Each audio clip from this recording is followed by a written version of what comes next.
All right, good morning and welcome to another Drive With Me conversation.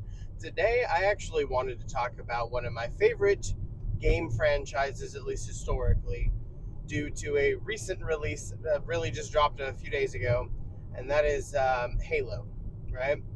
So, if you're not one that's really into gaming, feel free to click out of the video because this is not only going to be about a bit of the history of gaming and my history with it, but also specifically my experience in the history of the Halo franchise. So, I am a baby of the 80s. I was born in 89, and so I grew up in the 90s, and I saw a huge amount of change in technology during my early to mid childhood.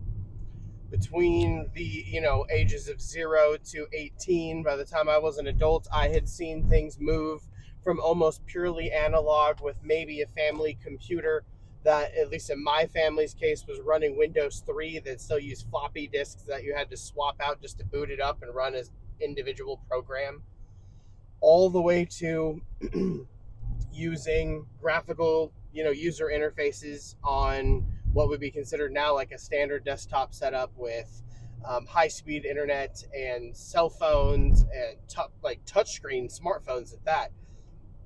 And almost everything had moved towards not only digital products, whether it be CDs or Blu-ray discs or what have you, but also streaming. And that all happened in less than the first 20 years of my life. And since then, I've lived another almost 20 years of my life and have seen that rate of progression slow down. And I've also gained a new perspective on it as one that can both appreciate the technology that I had in early childhood and seeing kind of where things have gone now. It does give me an interesting perspective and kind of an appreciation for how we got here, but also a little bit of concern as to where we're going, what we're kind of abandoning and losing along the way as we're making these changes and developments, and where things like the video game industry is trying to push us towards, whether it's actually good for us consumers and customers and people or not. And so, one of the franchises that kind of represent one of my concerns is Halo, as I said at the opening of this. And I grew up a Nintendo kid. My parents in the early 90s got me a discounted original Nintendo platform after the Super Nintendo had come out, but they wanted to see if I would even like it. And I didn't know much about video games at this point. I was legitimately like 3 years old, 3 to 4 years old. So this was like 92, 93, somewhere in there. And I did really enjoy it, but I didn't have any siblings until early 93. And obviously my brother was an infant at that point, so he and I didn't really play a whole lot. So I primarily relied on playing single player games that at the time were kind of confusing to me. I remember hopping in the original Legend of Zelda and having no idea what I was doing. And for example, and then playing, it was like a Bible game. I'm not even sure if it was officially licensed by Nintendo, and it had a bunch of glitches and stuff, but like you collect animals for Noah's Ark and stuff like that. It was interesting. And then of course Mario and Super Mario Brothers and Duck Hunt, that combo cartridge and so on. So I played a decent amount. But then when school age came around, I was more interested in spending time with friends and playing outside, and was in school, so I was busy doing that. And then I played soccer during part of the year and baseball during another part of the year. So I was super busy. So I remember, even though a bunch of my friends and like teammates and cousins and stuff had Super Nintendos, my parents wouldn't buy me one because they said I wasn't putting enough time into my current Nintendo. I already had one, so I clearly did not need another. And that was fine. However, by the time I was a teenager, I had finally bugged them enough to at least get me a Game Boy, so I got that for one Christmas sometime in the late 90s, and my first one was a Game Boy Pocket, so I think it was like, I don't know, 96, 97, something like that. So I guess not even a teenager yet. It was more preteen, and loved it. So anyway, this kind of continued, where then I had two sisters that were adopted. My brother got older. We all started gaming together, and so we started developing this, what kind of became a tradition of buying Nintendo consoles as like the family console. Started with the Nintendo 64. I eventually got a Super Nintendo, but kind of like the original, it was after its time. but like just added it to my collection. In fact, now I have several that I've collected over the years. And then the GameCube, we actually the one of the only consoles I got the year that it came out, because most of the time, consoles were released in the holiday season. I actually got it in 2001, back when it dropped. But around that time, around the age of 12, right, to 13, I was definitely changing. Not only was I hitting puberty, but also was feeling like the Nintendo was almost moving beyond it, if you will, right? It wasn't enough, and the GameCube was not successful enough to draw a huge number of third-party titles. So while there were some great stuff, Super Mario Sunshine and Smash Brothers Melee and Legend of Zelda, both Wind Waker and Twilight Princess, if you played it on there, and so on, right? Metroid Prime 3, and then the whole trilogy. Pikmin and Pikmin 2. As a 13-year-old, I was very much seeing what was going on Xbox that came out recently and on PlayStation 2 and going, oh, okay, I'm increasingly feeling like I'm really missing out here. And when I'd go over to a lot of friends' houses, most of them had PlayStation 2s.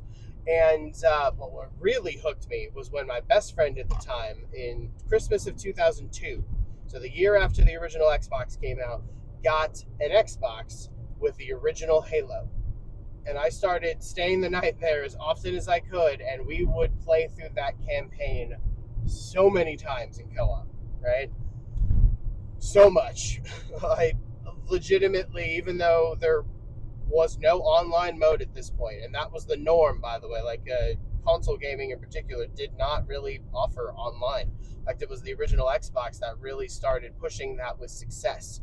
I know the Dreamcast, my understanding is it kind of tried it first, and there may have been others that, tried to push that envelope, but the original Xbox was the first successful online platform with Xbox Live. And that would really come and really kick off after Halo 2 release. But so in the early days, we were really just playing on that console, playing split screen co-op and multiplayer with each other. And then we'd have friends over, and that was what started this whole LAN party kind of culture that we had for a while, many of us Xbox fans. And so by sometime in 2003, I had managed to pick up an Xbox. And I didn't get it for like a birthday or Christmas. I saved up money from other things like that, and then probably dipped into my savings a bit and grabbed an Xbox with the original Halo. And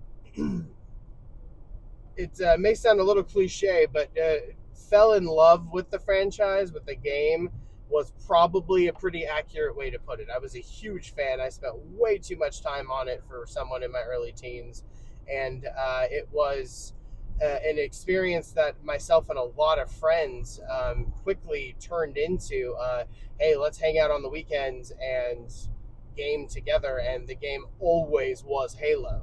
We even did there was church lock-ins, because I grew up in a very Christian evangelical community, and we'd do certain all-nighters, right, where we go and we'd spend part of the night playing Commando or something, where we'd be out doing something. And then we come back and we would play often Halo all night. And we did this multiple times at different churches. So it wasn't even just mine. It was a number of people. So it was almost a cultural moment. At least it felt like it from my perspective. And then when Halo 2 came out, I was very much there for the midnight release and got the collector's edition. My brother had one of his best friends at the time also come over, and I had mine, and the same one who had bought the original Xbox and introduced me to it in the first place. So we had a little group of us that were all playing on our Xboxes. We had 2 or 3 TVs lined up next to each other, and we were all experiencing Halo 2 more or less at the same time and commenting on it. It was kind of like YouTube or live streaming before that existed, right?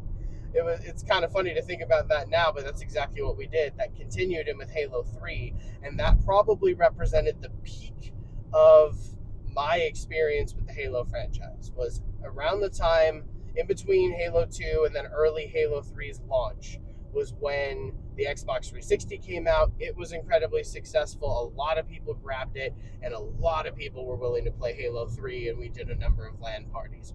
Around that same time, though, actually the same year, 2007, when Halo 3 came out, Call of Duty 4 Modern Warfare also came out, and I noticed initially with some frustration and then just kind of accepted it and started to really enjoy it, was a lot of us preferred to spend more time in Call of Duty.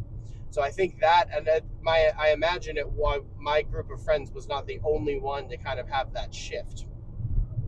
And that even technically Halo was kind of a continuation of what had existed back during the Nintendo 64 era, when a lot of us would get together and play 007 GoldenEye together. That was like the first big shooter, like group party game that a lot of us played.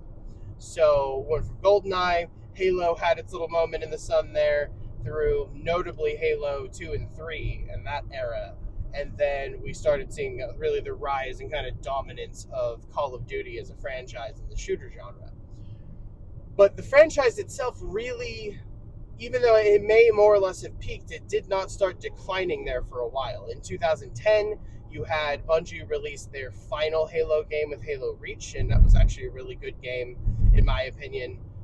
It didn't necessarily hit the same popularity in the level of Halo 3 or Halo 2, but it was really solid game. Then in 2011, you had 343, which was the new studio that was dedicated to making Halo games with Microsoft once Bungie, the original developer, left, released, which was basically a remaster of the original Halo, which was pretty cool. It was kind of a nice little entry for the new studio to kind of introduce themselves to the Halo audience. And then in 2012, we had Halo 4, which was one of the last big games that released on the Xbox 360, because in 2013 you had the Xbox One and the PlayStation 4 launch.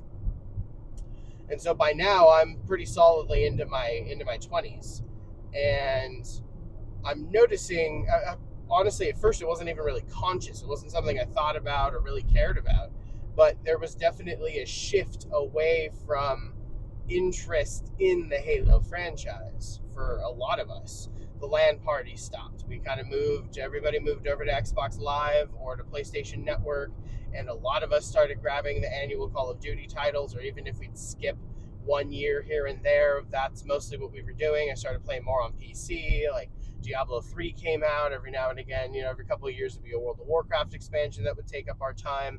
Star Wars The Old Republic came out, spent some time kind of playing some of those MMOs. Oh, the Elder Scrolls Online. So there was a number of things that started kind of pulling our time away. And this is when gaming started, I think, really entering its live service era. And while technically you had like World of Warcraft came out in 2004, it really was the 2010s when that style of online gaming really seemed to take hold, late 2000s into the early 2010s. And notably, anecdotally, with my own friend group, right? That was where I noticed that, and where we shifted more towards Steam on PC and Battle.net and online services and digital-only downloads on PC, which initially I was really skeptical of, and I still tried to buy discs of games, right? Disc-based games. But we realized pretty quickly that that was not where the industry was headed. It was notably more convenient to buy digital, and a lot of discs were functionally game keys anyway, or the installs were incredibly lengthy and frustrating, and you were swapping out discs because it came on multiple. And so we kind of just accepted it relatively quickly. And Steam was a good platform, and you knew in the back of your mind that there was always competition. Little did I know we were going to have the same issue with consoles sooner than I expected. But so then 2012, with the release of Halo 4, really I think represented maybe the last time that Halo had some notable goodwill in its franchise like fan base. Because then a couple of years later, you had in 2014 Halo the Master Chief Collection release on the Xbox One and then later on PC. And that was necessary because the Xbox One, for whatever reason, Microsoft had decided not to make it backwards compatible initially and natively with the Xbox 360 and original Xbox. So to bring those games forward, they had to specifically port them over, and that's what the Master Chief Collection was. It had a lot of network issues at the beginning, and there was no new game attached to it. But that was when you started seeing 343 Industries really having issues and struggle with the Halo fan base and with the franchise. Turned out it was kind of writing on the wall for what was coming later. 2015, Halo 5 Guardians came out, and it was a short campaign. You actually spent more time playing as this, what was it, Team Osiris or something like that. It was a group of other Spartans that were there to functionally track down Master Chief and his blue team, while Master Chief was searching for Cortana. So you have this, what seems almost like a shift in personality. So you have this emotional goodbye between Cortana and Master Chief at the end of Halo 4, and now Master Chief is acting uncharacteristically emotional and is chasing after Cortana that is almost like a ghost, right? That he's convinced exists. And it was a short campaign, and honestly, it was beautiful. It looked really good for its day in particular. But it was a weird one, and I remember feeling very disconnected from it, and really thinking, even after playing through it before delving into like YouTube videos and commentary on it and seeing what other people thought, really feeling like, well, that's not what I was hoping for. That is definitely kind of lackluster and not up to the quality and not the direction that I would have expected, even based on Halo 4. This is a way, like Halo 4 was maybe a little bit of a divergence because it needed to be after the war with the Covenant was over. So you expected some change there. Halo 5 felt like too much and too little at the same time. And the multiplayer wasn't particularly well received. In fact, if I recall, I maybe played a handful of matches ever in Halo 5's multiplayer, which was the first time that had really ever happened. And I was just kind of done with it, and I really didn't touch it. And that really kind of leads us into this weird stretch of Halo that we're kind of largely in today. So we didn't get another Halo game until 2021 with the release of Halo Infinite. And while it also really tried to kind of reverse course and correct many of the issues that players had with Halo 5, they went live service. And the game, my understanding is the game disc was functionally just a game key card. And they separated out the campaign and the multiplayer so that they weren't part of the same game. They were different experiences. And you could play the multiplayer for free, but you then were paying for like a battle pass and extra stuff. They were monetizing the multiplayer now that had always been a part of it. In addition, Halo 4 was the last one with split screen couch co-op. On Halo 5 and Halo Infinite, you, even now, my understanding is, last I checked, you need to have an online connection and to play with friends online, one per console to actually play it in co-op. And that's it. I met with my stepson, who is now 16. I played through the whole Halo franchise up to Halo 4 because he and I were playing in couch co-op, and we couldn't do it with Halo 5. And this was in anticipation of Halo Infinite. And I even told him, like, we're not going to be able to do this with Halo 5, but, you know, you can at least see the story more or less up to that point. And I was really excited about Halo Infinite still. I was thinking that there's a good chance that this corrects it, you know, that this kind of takes Halo in a new but also kind of restored original direction. And hopefully they do something good with it. And then it wasn't so much that Halo Infinite, in particular the campaign, it wasn't bad. It just wasn't much. And I think that was a moment after playing through Halo Infinite and kind of taking a few days to process it, was this, I don't know if I've changed or the franchise changed or the gaming industry's changed or maybe all of the above, but I really didn't care for that much. It really didn't do much for me. It was not that exciting. It wasn't all that good, frankly. And I played it shortly after Halo Infinite came out, and so it didn't even have like replayable missions. It promised additional content for the story that have since never come out. The promised couch co-op never came out. They only released it in online-only mode. The live service multiplayer side has really struggled, and I don't know that it's ever really found much of a fan base. And then they ended up struggling so much that now the Halo Studios is the renamed version of 343 Industries, and they have new leadership and so on, and they're basically trying a reboot of the franchise all over again in 2026, almost 25 years after the release of the original game, with Halo Campaign Evolved that doesn't even come with the multiplayer. It does have co-op, and it has some really cool features. It looks great. I generally like the way that they redid the dialogue and the cinematic, like the cutscenes and so on. I may not like everything quite as much as the style of the original, but in general, I like what they did with it, and I'm generally inclined to give it a thumbs up and recommend that everybody play it. I haven't even finished it, but I mean, I have played through that game more than enough to know how it goes. So based on what I've seen, I think I'm up to the Silent Cartographer right now, submission like what 3 or 4. Um, it's definitely a fun playthrough. And for those that have never played through Halo and maybe didn't know this history, if you've bothered to make it this far, good for you. That's kind of what you're getting into. That's where the franchise is at. It's in a point where it has struggled, and this is a full remake of the original. It doesn't even have that like button that you could hit on the anniversary edition where it would go back and forth between the original graphical engine and then the new one. It's just, at least my understanding is it doesn't. It didn't work for me anyway. It really is just straight up a remake, and it's only of the campaign. It doesn't even come with a multiplayer mode. I'm hoping they release that separately or do something separately with it later, or maybe revamp, Halo Infinite and phase that out in favor of like a new Halo multiplayer in Unreal Engine 5 or something. I don't know what they're planning on doing with it, but would I say this game is worth full price, even as an old school Halo fan? Probably not. If you have Game Pass, then it's worth checking it out. That's how I'm doing it right now.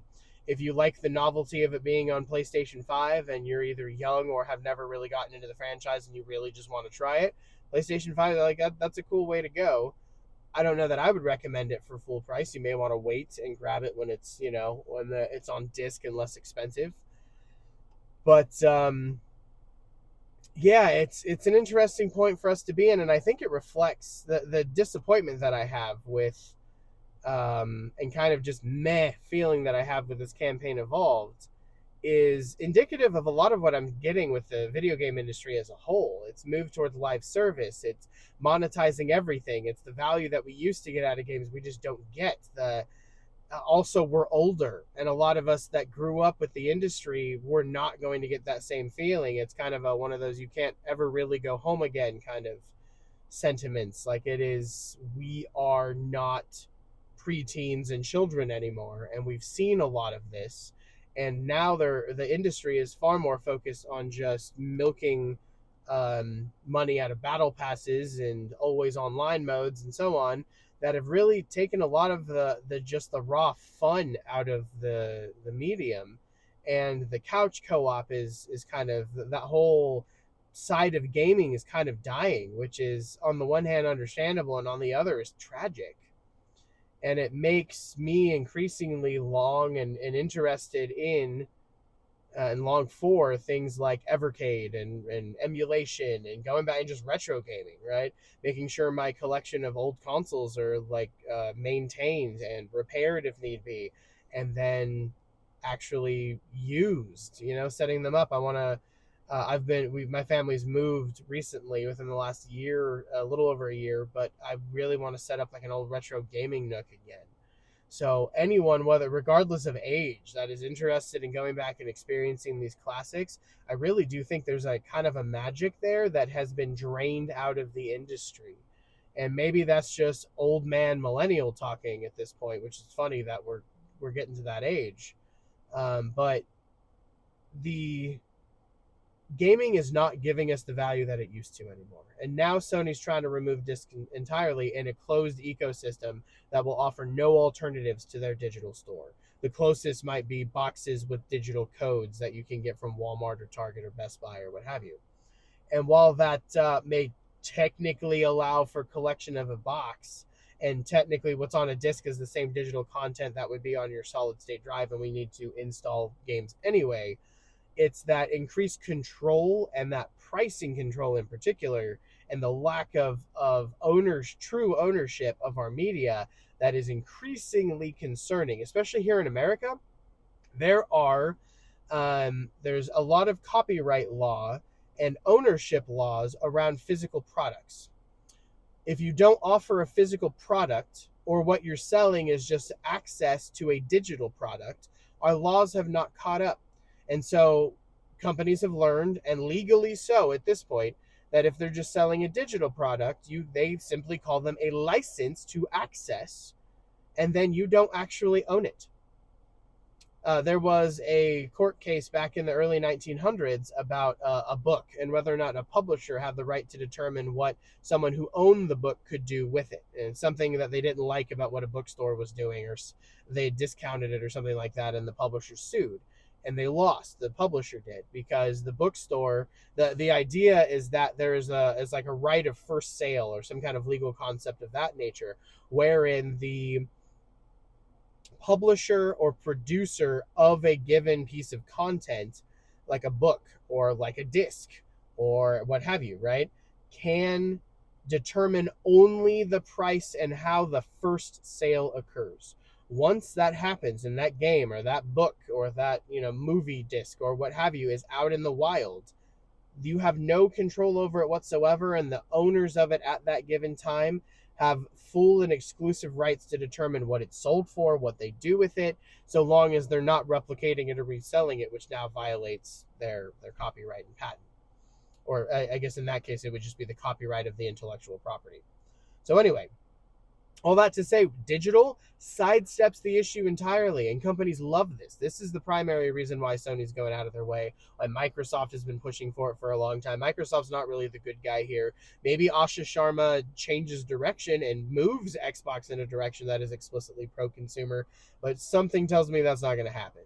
So, and Sony is just overtly not, which is a notable change from where they were just 13 years ago. And Nintendo's still sitting on the fence, kind of slowly figuring out what they want to do with this entirely, and giving us game key cards, but not necessarily, committing to full physical media either, because a lot of the industry benefits from moving over to digital. It's the consumers that potentially suffer.